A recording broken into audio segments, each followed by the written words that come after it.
Have you ever wondered why the number of Chinese coast guards and naval ships has decreased recently?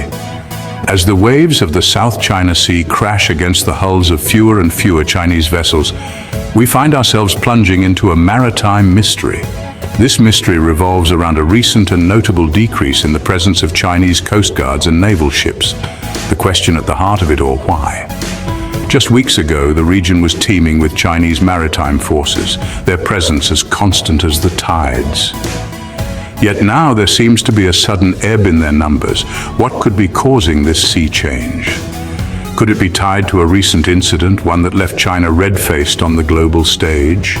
An incident that, like a rogue wave, hit unexpectedly, causing ripples of humiliation to spread far and wide across the international community. Or perhaps it is a more strategic decision, one cloaked in the fog of political maneuvering and diplomatic chess. Moreover, there's the question of the Philippines. This island nation, a stone's throw from the heart of the mystery, has long been caught in the cross-currents of these maritime matters. Are other nations now stepping up to aid the Philippines, their actions causing China to reconsider its own? Or perhaps there's another unknown variable, a hidden depth to this mystery yet to be explored. Could it be that the decreased number of Chinese vessels is not a retreat, but a tactical repositioning, a strategic move in a larger, more intricate naval game? As we navigate these murky waters, one thing is clear: there's more to this maritime mystery than meets the eye.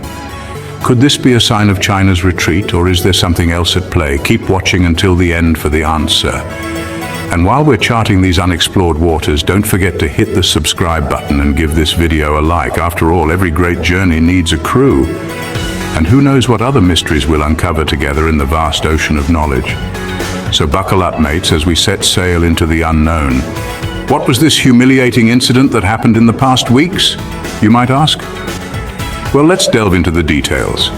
A few weeks ago, a maritime showdown of sorts unfolded in the South China Sea. It started as a routine patrol by Chinese coast guards and naval ships around the disputed waters near the Philippines. However, things took a drastic turn when the patrol was faced with a surprising opposition. This was not your usual diplomatic protest, oh no. This was a group of Filipino fishermen who decided they had had enough.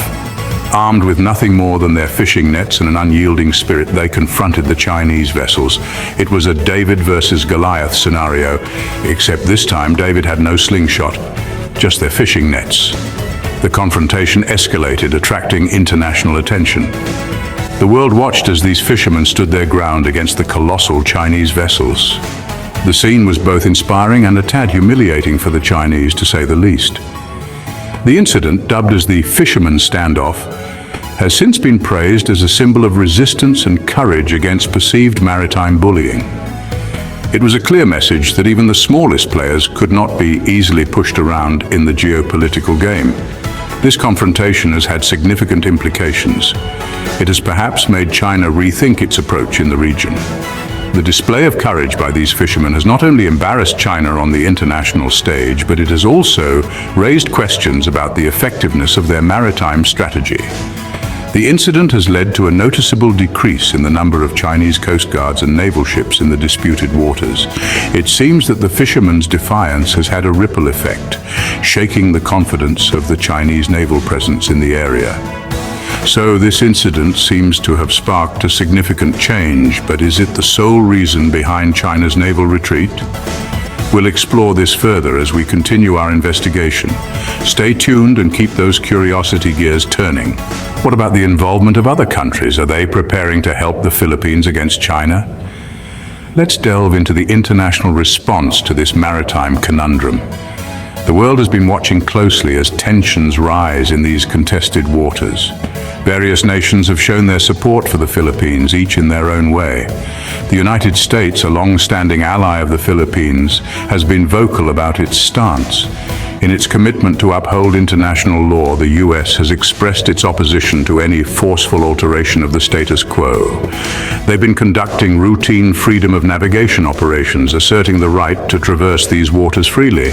Australia and Japan, too, have raised their voices in support of the Philippines. They've underscored the importance of maintaining peace and stability in the region, calling for disputes to be resolved through diplomatic means. The European Union, on the other hand, has expressed concern about the situation. They've highlighted the need for all parties to respect the United Nations Convention on the Law of the Sea, which sets out the legal framework for all activities in the oceans and seas. Now, these actions and statements have a cumulative effect. They send a clear message to China and the world. The international community stands with the Philippines. They underscore the widespread belief in the importance of upholding international law and maritime rights. But how does this international response impact China's actions in the region? It's not just about the decrease in Chinese coast guards and naval ships. It's also about the pressure that comes with international scrutiny. With the world watching, China's actions are under the microscope. Every move is analyzed, every motive questioned. So while we don't have a definitive answer to why there's a decrease in Chinese maritime presence, it's clear that the international community's support for the Philippines plays a significant role. It's a testament to the power of collective action and the importance of upholding international law in maintaining peace and stability in disputed regions.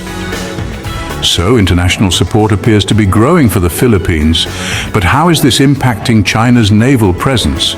Now let's turn our attention to the decreased number of Chinese coast guards and naval ships. Is this a sign of China backing down? In recent weeks, we've witnessed a significant decrease in Chinese maritime presence. The question that is now surfacing is whether this is a strategic retreat, or if there's more than meets the eye. One plausible explanation could be the recent humiliation suffered by China. The events that occurred, which we addressed in our previous scene, have certainly left a mark. The international community was quick to express its disapproval, and it's possible that China is now attempting to save face. On the other hand, this decrease could also be seen as a tactical move. By reducing their naval presence, China might be attempting to lower tensions and appear less threatening. This could potentially pave the way for diplomatic discussions and negotiations. However, another perspective to consider is the role of international support for the Philippines. With countries rallying behind the Philippines, China might be re-evaluating its position. The support from other nations might have caused China to reconsider its approach, potentially leading to this decreased presence. Yet it's also possible that this is simply a routine rotation of forces. It's not uncommon for naval forces to be repositioned periodically. This could just be a normal operational shift rather than a strategic move, but let's not forget the potential implications of this decrease. If this is indeed a retreat, it could signify a shift in the balance of power. It might inspire other nations to take a stand against China's maritime claims. Conversely, if this is merely a routine operation or a diplomatic move, it might not have a significant impact on the overall situation. But still, the question remains, is this a sign of retreat? Or is there a different reason behind this change? To find out, we must continue to observe and analyze the situation as it evolves. So, stay tuned and keep asking the right questions. It's time to answer the question we've all been waiting for. Why has there been a decrease in the number of Chinese coast guards and naval ships? After examining the Maritime Mystery, recounting the humiliating incident, and exploring the international response, we can now delve into the heart of the matter. We've traversed the murky waters, and it's time to shed light on the enigma. The decrease in the number of Chinese coast guards and naval ships is not a simple matter. It's a complex web formed by a multitude of factors, all interlinked and influencing each other in ways we may not fully understand. So let's begin unraveling this web. The humiliating incident we discussed earlier certainly played a role. It's plausible that the backlash and embarrassment following the event triggered a re-evaluation of China's maritime strategy. Then there's the international response. The world watched, and the world reacted. The possibility of other nations rallying behind the Philippines could have prompted China to reassess its actions. The thought of facing a united front could have been a strong deterrent, leading to a reduction in their maritime presence. Lastly, we must consider internal factors. China, like any other nation, faces resource constraints. It's possible that reallocating resources to other areas may have led to the decrease in the number of coast guards and naval ships. So to put it in a nutshell, the decrease is likely a result of a combination of factors: the humiliation from the incident, the potential threat of international intervention, and internal resource reallocation. This, however, is not the end of the story. As with any geopolitical situation, the landscape is ever-changing, and what holds true today may not be the case tomorrow. So, there we have it. The decrease in the number of Chinese coast guards and naval ships can be attributed to a complex interplay of factors.